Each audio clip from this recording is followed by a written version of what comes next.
Adapun Abraham telah tua dan lanjut umurnya, serta diberkati Tuhan dalam segala hal.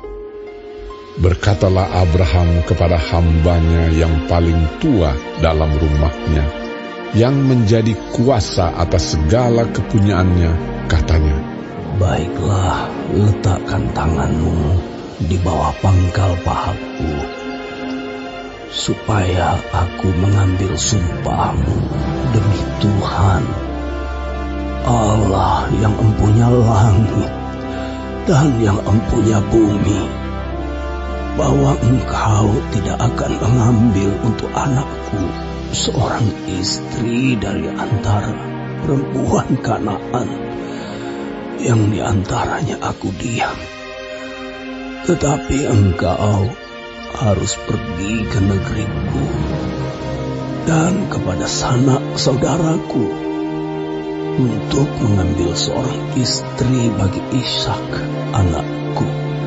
Lalu berkatalah hambanya itu kepadanya, "Mungkin perempuan itu tidak suka mengikuti aku ke negeri ini. Haruskah aku membawa anakmu itu kembali ke negeri dari mana tuanku keluar?" Tetapi Abraham berkata kepadanya, "Awas, jangan kau bawa anakku itu kembali ke sana. Tuhan, Allah yang empunya langit, yang telah memanggil aku dari rumah ayahku, serta dari negeri sanak saudaraku, dan yang telah berfirman kepadaku, serta yang bersumpah kepadaku demikian, kepada keturunanmu lah akan kuberikan negeri ini. Dialah juga akan mengutus malaikatnya berjalan di depanmu, sehingga engkau dapat mengambil seorang istri dari sana untuk anakku. Tetapi jika perempuan itu tidak mau mengikuti engkau, maka lepaslah engkau dari sumpahmu kepadaku ini. Hanya saja, janganlah anakku itu kau bawa kembali ke sana." Lalu hamba itu meletakkan tangannya di bawah pangkal paha Abraham, tuannya, dan bersumpah kepadanya tentang hal itu. Kemudian hamba itu mengambil 10 ekor dari unta tuannya dan pergi dengan membawa berbagai-bagai barang berharga kepunyaan tuannya. Demikianlah ia berangkat menuju Aram, Mesopotamia, ke kota Nahor. Di sana disuruhnyalah unta itu berhenti di luar kota dekat suatu sumur pada waktu petang hari, waktu perempuan-perempuan keluar untuk menimba air. Lalu berkatalah ia, "Tuhan, Allah Tuanku Abraham, buatlah kiranya tercapai tujuanku pada hari ini. Tunjukkanlah kasih setiamu kepada Tuanku Abraham. Di sini aku berdiri di dekat mata air, dan anak-anak perempuan penduduk kota ini datang keluar untuk menimba air.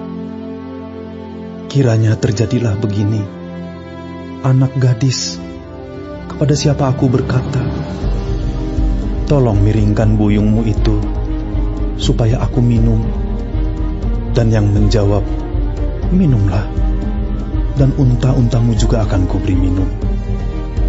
Dialah kiranya yang kau tentukan bagi hambamu Ishak. Maka dengan begitu akan ku ketahui bahwa engkau telah menunjukkan kasih setiamu kepada tuanku itu." Sebelum ia selesai berkata, maka datanglah Ribka yang lahir bagi Betuel, anak laki-laki Milka, istri Nahor, saudara Abraham. Buyungnya dibawanya di atas bahunya. Anak gadis itu sangat cantik parasnya, seorang perawan, belum pernah bersetubuh dengan laki-laki. Ia turun ke mata air itu dan mengisi buyungnya, lalu kembali naik. Kemudian berlarilah hamba itu mendapatkannya serta berkata, "Tolong beri aku minum air sedikit dari buyungmu itu." Jawabnya, "Minumlah, Tuan." maka segeralah diturunkannya buyungnya itu ke tangannya, serta diberinya dia minum. Setelah ia selesai memberi hamba itu minum, berkatalah ia, "Baiklah, untuk unta-untamu juga kutimba air, sampai semuanya puas minum." Kemudian segeralah dituangnya air yang dibuyungnya itu ke dalam palungan. Lalu berlarilah ia sekali lagi ke sumur untuk menimba air, dan ditimbanyalah untuk semua unta orang itu. Dan orang itu mengamat-amatinya dengan berdiam diri untuk mengetahui apakah Tuhan membuat perjalanannya berhasil atau tidak. Setelah unta-unta itu puas minum, maka orang itu mengambil anting-anting emas yang setengah sikal beratnya, dan sepasang gelang tangan yang 10 sikal emas beratnya, serta berkata, "Anak siapakah engkau? Baiklah, katakan kepadaku, adakah di rumah ayahmu tempat bermalam bagi kami?" Lalu jawabnya kepadanya, "Ayahku Betuel, anak Milka, yang melahirkannya bagi Nahor." Lagi kata gadis itu, "Baik jerami, baik makanan unta, banyak pada kami. Tempat bermalam pun ada." Lalu berlututlah orang itu dan sujud menyembah Tuhan serta berkata, "Terpujilah Tuhan, Allah Tuanku Abraham, yang tidak menarik kembali kasih-Nya dan setia-Nya dari Tuanku itu. Dan Tuhan telah menuntun aku di jalan ke rumah saudara-saudara Tuanku ini." Berlarilah gadis itu pergi menceritakan kejadian itu ke rumah ibunya. Ribka mempunyai saudara laki-laki, namanya Laban. Laban berlari keluar mendapatkan orang itu ke mata air tadi. Sesudah dilihatnya anting-anting itu dan gelang pada tangan saudaranya, dan sesudah didengarnya perkataan Ribka, saudaranya, yang bunyinya, "Begitulah dikatakan orang itu kepadaku." ia mendapatkan orang itu yang masih berdiri di samping unta-untanya di dekat mata air itu, dan berkata, "Marilah engkau yang diberkati Tuhan, mengapa engkau berdiri di luar? Padahal telah kusediakan rumah bagimu dan juga tempat untuk unta-untamu." Masuklah orang itu ke dalam rumah, ditanggalkanlah pelana unta-unta, diberikan jerami dan makanan kepada unta-unta itu, lalu dibawa air pembasuh kaki untuk orang itu dan orang-orang yang bersama-sama dengan dia. Tetapi ketika dihidangkan makanan di depannya, berkatalah orang itu, "Aku tidak akan makan sebelum kusampaikan pesan yang kubawa ini." Jawab Laban, "Silakan." lalu berkatalah ia, "Aku ini hamba Abraham. Tuhan sangat memberkati tuanku itu, sehingga ia telah menjadi kaya. Tuhan telah memberikan kepadanya kambing, domba, dan lembu sapi, emas dan perak, budak laki-laki dan perempuan, unta dan keledai. Dan Sara, istri tuanku itu, sesudah tua, telah melahirkan anak laki-laki bagi tuanku itu. Kepada anaknya itu telah diberikan tuanku segala harta miliknya. Tuanku itu telah mengambil sumpahku, engkau tidak akan mengambil untuk anakku seorang istri dari antara perempuan Kanaan, yang negerinya kudiami ini. Tetapi engkau harus pergi ke rumah ayahku dan kepada kaumku untuk mengambil seorang istri bagi anakku." Jawabku kepada tuanku itu, "Mungkin perempuan itu tidak mau mengikut aku." Tetapi katanya kepadaku, "Tuhan, yang di hadapannya aku hidup, akan mengutus malaikatnya menyertai engkau, dan akan membuat perjalananmu berhasil, sehingga engkau akan mengambil bagi anakku seorang istri dari kaumku, dan dari rumah ayahku. Barulah engkau lepas dari sumpahmu kepadaku. Jika engkau sampai kepada kaumku, dan mereka tidak memberikan perempuan itu kepadamu, hanya dalam hal itulah engkau lepas dari sumpahmu kepadaku. Dan hari ini, aku sampai ke mata air tadi, lalu kataku, Tuhan, Allah Tuanku Abraham, sudilah kiranya engkau membuat berhasil perjalanan yang kutempuh ini. Di sini aku berdiri di dekat mata air ini. Kiranya terjadi begini.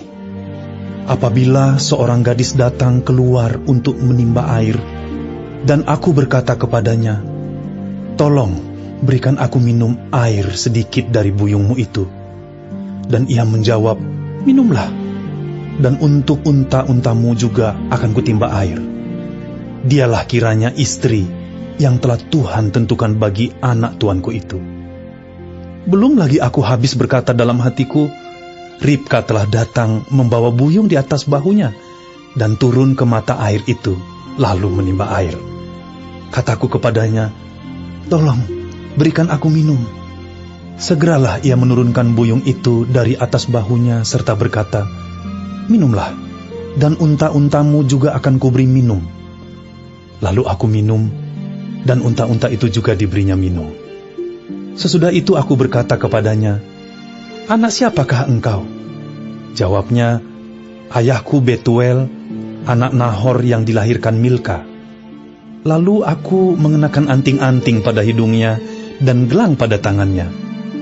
Kemudian berlututlah aku dan sujud menyembah Tuhan, serta memuji Tuhan, Allah Tuanku Abraham, yang telah menuntun aku di jalan yang benar untuk mengambil anak perempuan saudara tuanku ini bagi anaknya. Jadi sekarang, apabila kamu mau menunjukkan kasih dan setia kepada tuanku itu, beritahukanlah kepadaku, dan jika tidak, beritahukanlah juga kepadaku, supaya aku tahu entah berpaling ke kanan atau ke kiri. Lalu Laban dan Betuel menjawab, semuanya ini datangnya dari Tuhan.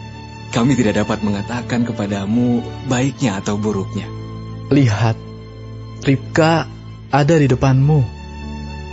Bawalah dia dan pergilah, supaya ia menjadi istri anak Tuhanmu, seperti yang difirmankan Tuhan. ketika hamba Abraham itu mendengar perkataan mereka, sujudlah ia sampai ke tanah menyembah Tuhan. Kemudian hamba itu mengeluarkan perhiasan emas dan perak serta pakaian kebesaran dan memberikan semua itu kepada Ribka.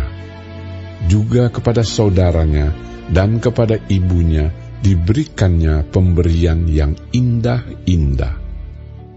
Sesudah itu makan dan minumlah mereka, ia dan orang-orang yang bersama-sama dengan dia, dan mereka bermalam di situ. Paginya sesudah mereka bangun, berkatalah hamba itu, "Lepaslah aku pulang kepada tuanku." Tetapi saudara Ribka berkata, serta ibunya juga, "Biarkanlah anak gadis itu tinggal pada kami barang 10 hari lagi. Kemudian, bolehlah engkau pergi." Tetapi jawabnya kepada mereka, "Janganlah tahan aku, sedang Tuhan telah membuat perjalananku berhasil. Lepaslah aku, supaya aku pulang kepada tuanku." Kata mereka, "Baiklah, kita panggil anak gadis itu dan menanyakan kepadanya sendiri." Lalu mereka memanggil Ribka dan berkata kepadanya, "Maukah engkau pergi beserta orang ini?" Jawabnya, "Mau." Maka Ribka, saudara mereka itu, dan inang pengasuhnya beserta hamba Abraham dan orang-orangnya dibiarkan mereka pergi. Dan mereka memberkati Ribka. Kata mereka kepadanya, "Saudara kami, moga-moga engkau menjadi beribu-ribu laksa, dan moga-moga keturunanmu menduduki kota-kota musuhnya." Lalu berkemaslah Ribka beserta hamba-hambanya perempuan, dan mereka naik unta mengikuti orang itu. Demikianlah hamba itu membawa Ribka lalu berjalan pulang. Adapun Ishak telah datang dari arah sumur Lahai Roi. Ia tinggal di tanah Negeb. Menjelang senja, Ishak sedang keluar untuk berjalan-jalan di padang. Ia melayangkan pandangnya, maka dilihatnyalah ada unta-unta datang.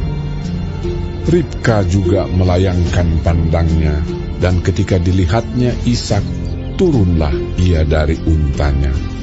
Katanya kepada hamba itu, "Siapakah laki-laki itu yang berjalan di padang ke arah kita?" Jawab hamba itu, "Dialah tuanku itu." Lalu Ribka mengambil telekungnya dan bertelekunglah ia. Kemudian hamba itu menceritakan kepada Ishak segala yang dilakukannya. Lalu Ishak membawa Ribka ke dalam kemah Sarah, ibunya, dan mengambil dia menjadi istrinya. Ishak mencintainya, dan demikian ia dihiburkan setelah ibunya meninggal.